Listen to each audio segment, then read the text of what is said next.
வணக்கம் ஜெய்ஹிந்த். இன்னைக்கு நம்ம சேனல்ல ட்ரம்ப் அவர்கள் பிரிக்ஸை பத்தி ஒரு அதிரடியான ஒரு எச்சரிக்கை எடுத்திருக்கார். அதற்கான அப்டேட் தான் நம்ம பார்க்க போறோம். எக்ஸ் தளத்தின் மூலமா நேரடியா எல்லாரையும் ரீச் அவுட் பண்றதுல பல உலக தலைவர்கள் இருக்காங்க.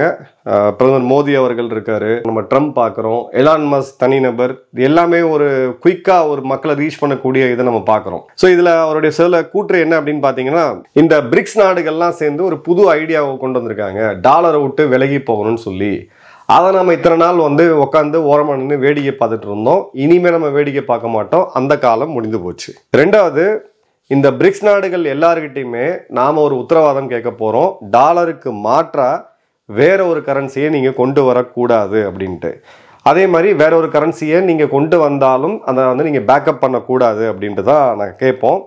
இந்த உத்தரவாதத்தை பிரிக்ஸ் நாடுகள் அளிக்கலைன்னா 100% அவங்க மேல வரியை நான் இது விதிப்பேன் அப்படின்னு சொல்லிட்டு. இப்போ 10 ரூபாய்க்கு ஒரு பொருளை நம்ம யூஎஸ்ல விற்கிறோம், 1 ரூபா அவங்க வரி வச்சிருக்காங்கன்னா அடுத்த இந்த எச்சரிக்கையை அவங்க கேட்கல அப்படின்ற பட்சத்துல 2 ரூபா வரி விதிப்போம் அப்படின்னு சொல்லி அவர் சொல்லியிருக்காரு. அதன் பிறகு பாத்தீங்கன்னா, இந்த நடவடிக்கை நீங்க எடுத்தீங்கன்னா 100% வரி விதிச்சேன் அப்படின்னா அமெரிக்கா மாதிரியான ஒரு அருமையான பொருளாதாரத்துல நீங்க உங்க பொருட்களை விற்கக்கூடிய அதை கனவா போயிடும், குட் பை சொல்லிட்டு மறந்துடுங்க.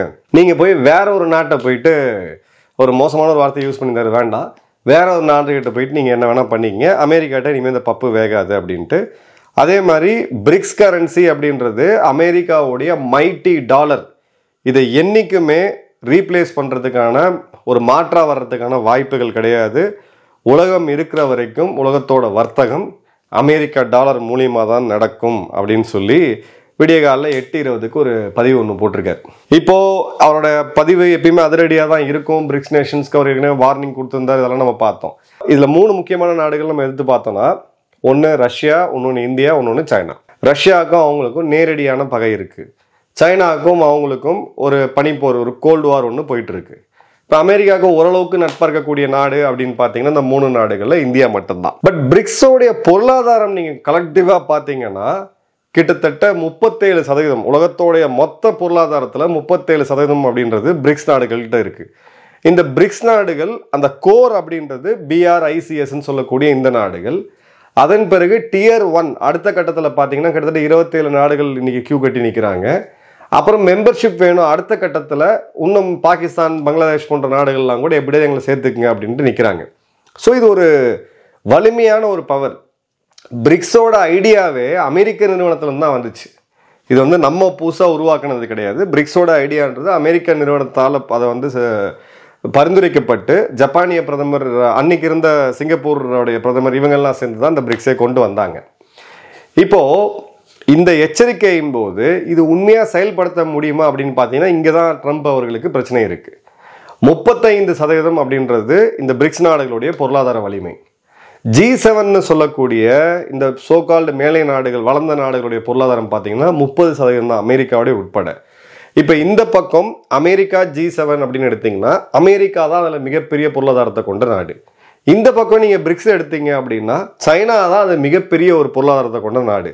ஸோ இது பிரிக்ஸுக்கு எதிராக விடுக்கப்பட்டது ஒரு எச்சரிக்கைன்றதுக்கு பதிலாக சைனாவுக்கு அவங்க நேரடியாக ஒரு எச்சரிக்கையை விடுக்கிறாரு ட்ரம்ப் அப்படின்னு தான் நம்ம பார்க்கணும். ஃபர்ஸ்ட் இது. ரெண்டாவது, இப்போ இந்த பிரிக்ஸில் இருக்கக்கூடிய கோர் நாடுகள், இந்த கருவில் இருக்கக்கூடிய நாடுகள் எத்தனை பேர் இந்த நாணயத்தை, அதாவது பிரிக்ஸ் கரன்சி ஆதரிக்கிறாங்க அப்படின்னு பார்த்தீங்கன்னா, இந்த பிரிக்ஸ் உச்சி மாநாட்டில் புத்தின் அவர்கள் தான் இதை அதிகமாக கொண்டு போகிறார். இந்த பிரிக்ஸ் கரன்சின்னு கூட ஒரு மாடலை ஒரு காமிச்சார், கையில் வச்சிருந்தோம். அதை பற்றி கூட நம்ம ஒரு டீட்டெயிலாக ஒரு வீடியோ போட்டிருந்தோம். ஸோ இந்த இடத்துல பிரிக்ஸ் கரன்சியை அதிகமாக ப்ரொப்போஸ் பண்ணுறது அப்படின்னு பார்த்தீங்கன்னா புத்தின் அவர்கள் தான். ஏன்னா ரஷ்யா தான் இந்த பொருளாதார தடைகள், டாலரை வச்சு அவங்க ட்ரேடே பண்ண முடியாது. அவங்களுடைய ரூபலை கொடுத்து யுவானை மாற்றி, இல்லை இந்தியாவிட்ட கொடுத்து ரூபாயை மாற்றி தான் அவங்க இன்னைக்கு சமாளிச்சுட்டு இருக்காங்க. அதையும் மீறி அந்த பொருளாதாரம் வளர்ந்துட்டு இருக்காது, வேற விஷயம். ஸோ இவங்களுக்கு தான் தேவை. சைனா என்ன சொல்றாங்கன்னா, ஆல்டர்னேட் கரன்சி வேணும், ஆனால் இந்த பிரிக்ஸ் கரன்சிக்கு மூல கரன்சியா, அதாவது ஆதாரமா சைனீஸ் யுவானை கொண்டு வரணும் அப்படின்றாங்க. அப்போ அவங்க என்ன சொல்றாங்க, பிரிக்ஸ் கரன்சின்னு பேருக்கு இருக்கும், அதுக்கு பின்னாடி சைனீஸ் யுவான் தான் இருக்கு. ஸோ சைனீஸ் யுவானை வச்சு நமக்குள்ள ட்ரேட் பண்ணி பிரிக்ஸ் கரன்சியை நம்ம அப்புறமா கொண்டு வந்துக்கலாம் அப்படின்றது தான். அதுக்கு இந்தியா ஒத்துக்கல.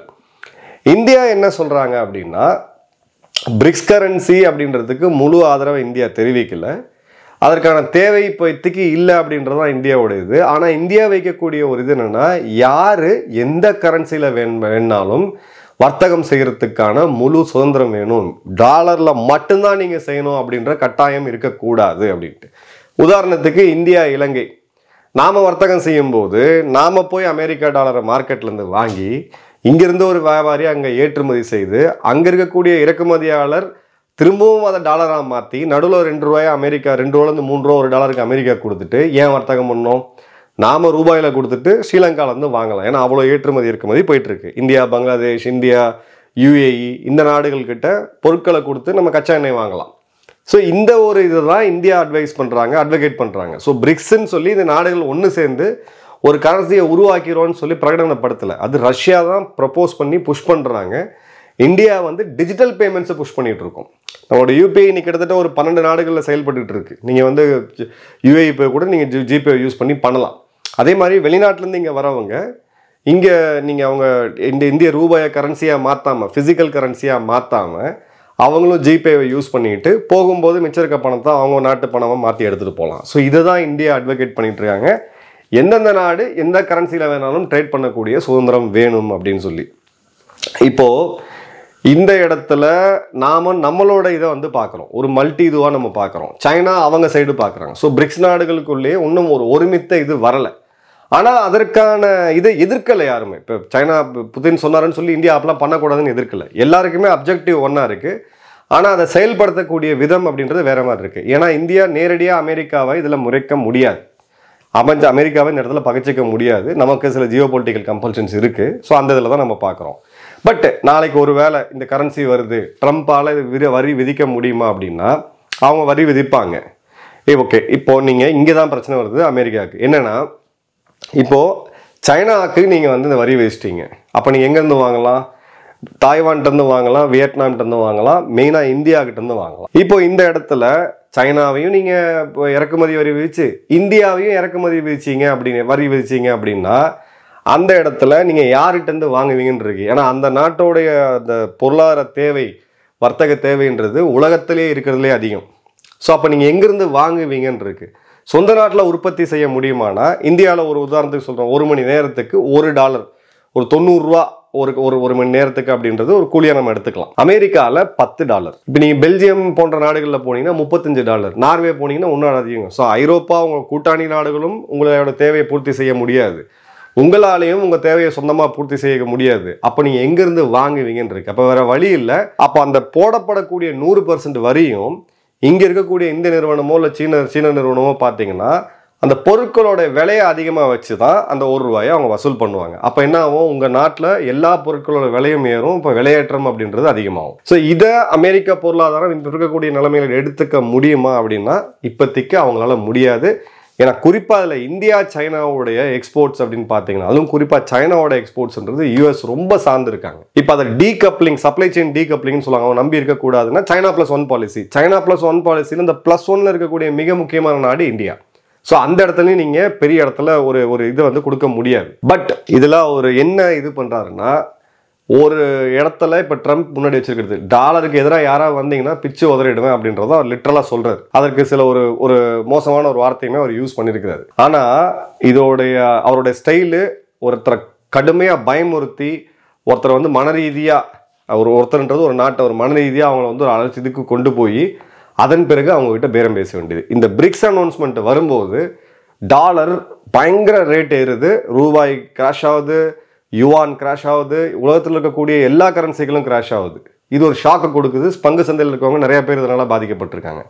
இப்போ இந்த அதிர்வை கொடுத்துட்டு இவர் வந்து தன் நாடுகள்கிட்ட பேசுவார். இப்போ நமக்கு இதில் இருக்கக்கூடிய லீவரேஜ் என்ன அப்படின்னா, ஓகே நாங்கள் பிரிக்ஸ் கரன்சியை கொண்டு வரல, அதுக்கு நாங்கள் ஆதரிக்கல, இப்போ எனக்கு நீ என்ன தருவ? அப்போ எனக்கு நீ என்ன தருவன்ற போது நம்மளோட G414 இன்ஜின்ஸாக இருக்கட்டும், இல்லை இவங்க கிட்ட வாங்கக்கூடிய இராணுவ தளவாடங்களாக இருக்கட்டும், இல்லை இவங்க இந்தியாவுக்குள்ள செயல்படுத்தக்கூடிய சில மோசமான திட்டங்களாக இருக்கட்டும், இந்த மாதிரியான இடத்துல நமக்கு ஒரு லீவரேஜ் கிடைக்குது. ஸோ ட்ரம்ப் அவர்கள்கிட்ட இது ஒரு ஆப்பர்ச்சுனிட்டியாக தான் நம்ம பார்க்கணுமே தவிர இது வந்து ஒரு இதுவாக பார்க்கக்கூடாது. அதற்கான நேரம் இன்னும் அதிகமாக இருக்கு. பிரிக்ஸ் கரன்சிலாம் உடனடியாக வந்துடாது, அதுக்கான நேரம் இன்னும் அதிகமாக இருக்கு. அப்போ இந்தியாவுக்கு இருக்கக்கூடிய மிக முக்கியமான தேவை அப்படின்னு பார்த்தீங்கன்னா நம்மளுடைய எனர்ஜி செக்யூரிட்டி, நம்மளுடைய எரிபொருள் தேவை, ரெண்டாவது நம்மளுடைய இராணுவ தளவாடங்கள்.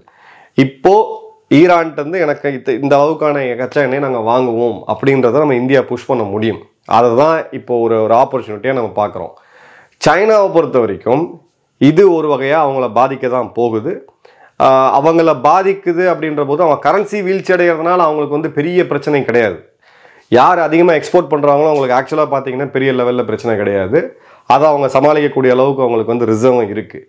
பட் இந்த இடத்துல இது பிரிக்ஸ் வெர்சஸ் G7 அப்படின்றது ஒரு பக்கமாக தெரிஞ்சாலும் இதுக்கு உள்ளே இருக்கக்கூடிய உண்மையான இது, இந்த G7ல் அமெரிக்காவை வெளியில் எடுத்துட்டிங்கன்னா G7ன்றது G6ல் ஒன்றுமே கிடையாது.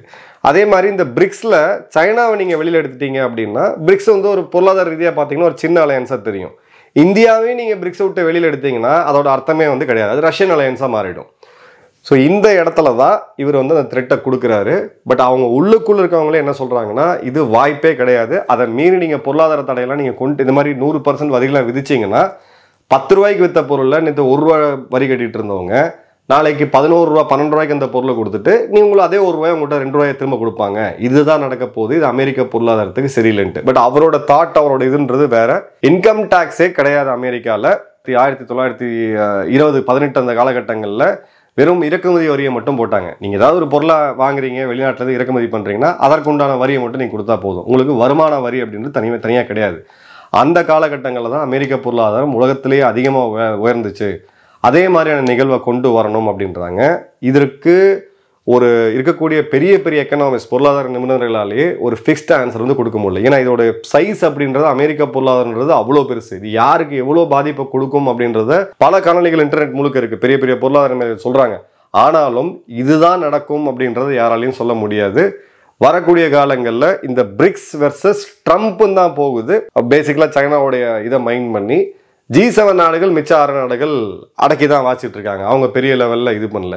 ஏன்னா இதே தாரிஃபை இன்னைக்கு நைட்டுக்குள்ள மெக்சிகோவுக்கும் கனடாவுக்கும் போடுவேன் அப்படின்றது. அப்போ நீங்கள் எல்லா நாடுகள் மேலேயும் நீங்கள் இப்போ வரி விதிப்பை கொண்டு வந்தீங்க, அதிகப்படுத்தினீங்கன்னா எந்த நாடுகிட்ட இருந்து நீங்கள் இம்போர்ட் பண்ண போறீங்க? அதுதான் இப்போ இருக்கக்கூடிய மிகப்பெரிய பிரச்சனை அமெரிக்காவுக்கு. ஸோ இதுக்கு நடுவில் பருவநிலை கால மாற்றங்கள்லாம் வந்து சில குறிப்பாக விவசாய உற்பத்திகள்லாம் பாதிக்கப்பட்டுச்சுன்னா அமெரிக்காவுக்கு இங்கே இருக்கக்கூடிய லக்ஸரி நிச்சயமாக கிடையாது. ஸோ இது எதை நோக்கி போகுது அப்படின்னு பார்த்தீங்கன்னா எப்படியாவது அந்த டாலரோடைய இதை கொண்டு ஒரு பவர்ஃபுல்லாக வச்சிருக்கணும், டாலரை விட்டுட்டா நம்ம நாடு வந்து வல்லரசாக இருக்க முடியாதுன்றதில் அவர் ஃபோக்கஸ் பண்ணி போகிறாரு. ஆனால் டாலருக்கு இப்போ கிடைச்சிட்டு இருக்கக்கூடிய பூஸ்ட் அப்படின்றது இது ரொம்ப நாள் தொடராது அப்படின்னு தான் நிதர்சனமான உண்மை. ஏன்னா இந்த பிரிக்ஸ் நாடுகளுடைய பொருளாதாரம் 37, மிச்சம் இருக்கக்கூடிய எல்லாத்தையும் சேர்த்திங்கன்னா கிட்டத்தட்ட 50%. அதாவது உலகத்தில் 2 பங்கு மக்கள் வந்து இங்கே தான் வசிச்சுட்டு இருக்காங்க. ஸோ அவ்வளோ பெரிய இதை ஒரு இது சேலஞ்ச் பண்ண முடியுமானா பண்ண முடியும். பட் பண்ண முடியும்னா முடியும். ஆனாலும் டாலரோடைய வீழ்ச்சி அப்படின்றது அதோட சந்தை மதிப்பை மட்டும் வச்சு பார்க்காதீங்க, அதற்கான முணுமுணுப்பு தொடங்கிருச்சு. இது கடந்த காலங்களிலுமே இருக்குது. இந்திரா காந்தி அவர்கள் டைம்லேயே இதை பற்றி பேசியிருந்தாங்க. அதன் பிறகு அவருடைய மரணம் நடந்ததெல்லாம் நம்ம பார்த்தோம். பட் அமெரிக்கா அவ்வளோ சீக்கிரம் அதை வெட்ட மாட்டாங்க. அதே சமயம் இந்த பக்கம் இருக்கக்கூடிய அலையன்ஸும் ரொம்ப ரொம்ப ஸ்ட்ராங்காக தான் இருக்குது. இதோடைய போட்டி துவங்கிருச்சு. எல்லா இடத்துல கரன்சியில் ஆரம்பித்து எல்லா இடத்துலையும் போட்டிகள் துவங்கிருச்சு. வரக்கூடிய ஒரு 15 ஆண்டுகள் நம்ம வாழ்க்கையில் இது வரைக்கும் ஒரு 500 வருஷம் பார்க்க முடியாத நிகழ்வுகள்லாம் இப்போ வரப்போகுது அப்படிதான் நிதர்சனமான உண்மை. நன்றி, வணக்கம், ஜெயன்.